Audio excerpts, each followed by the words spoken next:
आत्मा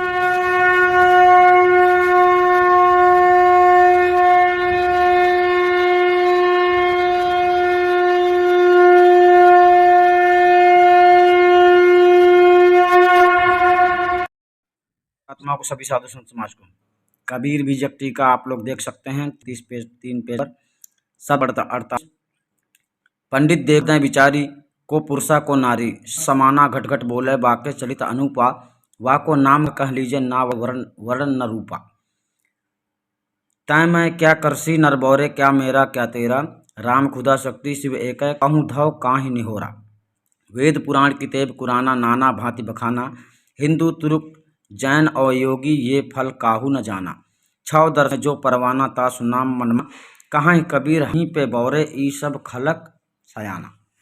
यहाँ पर चेतन आत्मा स्वरूप परिचय का वर्णन साहब कर रहे हैं। वाणी को समझ लेना आप लोग, वाणी ये है और अर्थ समझ लेते हैं क्या है। सदगुरु कबीर साहब ने इस शब्द में चेतन आत्मस्वरूप के परिचय का भेद वर्णन किया है। वे कहते हैं कि देहाभिमानी पंडितों, आप लोग अपने हृदय में विचार पूर्वक देखिए कि कौन पुरुष और कौन नारी है, अर्थात स्त्री है। चेतन आत्मा तो स्वरूपतः ना तो पुरुष नर शरीर रूप है और ना नारी शरीर रूप है। भाव यह है कि संसार मानव प्राणियों के अंतर्गत नर और नारी ऐसे जो दो प्रकार के शरीर देखने में आते हैं, उनको अपने हृदय में विचार से देखिए कि चेतन आत्मा और हड्डी मांस चर्ममय जड़ शरीर, इन दोनों में कौन पुरुष नर है और कौन नारी है, स्त्री है। अर्थात नर तथा नारी ये दो संज्ञाएं चेतन आत्मा की ही हैं कि जड़ शरीर की है। यह अपने हृदय में विचार करके देखो। वह चेतन आत्मा सहज रूप से प्रत्येक शरीर रूप घट में समाकर निवास करता है और वही घट घट में व्याप्त होकर बोलता है, अर्थात वाणी का उच्चारण करता है। ऐसे उसके उपमा रहित अनुपम चरित्र हैं। ऐसी स्थिति में उसका नाम स्त्री पुरुष इत्यादि क्या कह के लिया जा सकता है, क्योंकि जब उसका ना कोई वर्ण रूप रंग आकार प्रकार है, तब उसका स्त्री पुरुष ब्राह्मण क्षत्रिय वैश्य शूद्र और हिंदू मुसलमान इत्यादि क्या नाम लिया जा सकता है, अर्थात कोई नहीं।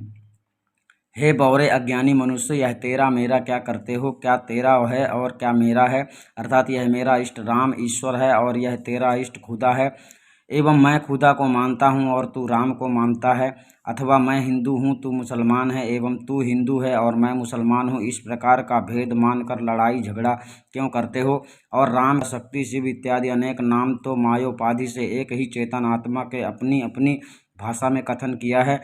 जब एक ही चेतन आत्मा के मायोपाधि से उक्त सब नाम रखे गए हैं, फिर भला कहिए उसकी एक ही नाम से प्रार्थना क्या करते हो और तुम दोनों परस्पर में क्यों लड़ते हो? तथा उसी एक चेतन आत्मा को वेद पुराण कुरान धर्म ग्रंथों ने नाना प्रकार से विभिन्न नामों से वर्णन किया है, किंतु हिंदू मुसलमान और जैन और योगियों ने उस एक चेतन आत्मा को किसी ने नहीं जाना। आत्मज्ञान विहीन होने से ही वे अज्ञानवश लड़ते हैं और योगी सेवड़ा सन्यासी दरवेश और ब्राह्मण इन प्रकार के वेशधारियों के प्रवर्तकों ने अपने अपने मंतव्यानुसार जिस जिस सिद्धांत या अपने अपने इष्ट देवों के नाम को प्रमाणित ठहरा दिया तो उनके अनुयायी लोग भी उसी में मग्न होकर को सिद्ध करने लगे। सदगुरु साहब कहते हैं कि ये सब मत संप्रदायवादी अपने अपने विचार से सयाने हैं और हम ही एक पागल हैं जो एक ही चेतनमा के मायोपाधि से राम खुदा आदि अनेक नामों को बतलाते हैं। इस शब्द में चेतन स्वरूप की एकता में एक आत्मा कहा है, किंतु वास्तव में भिन्न भिन्न अनेक हैं।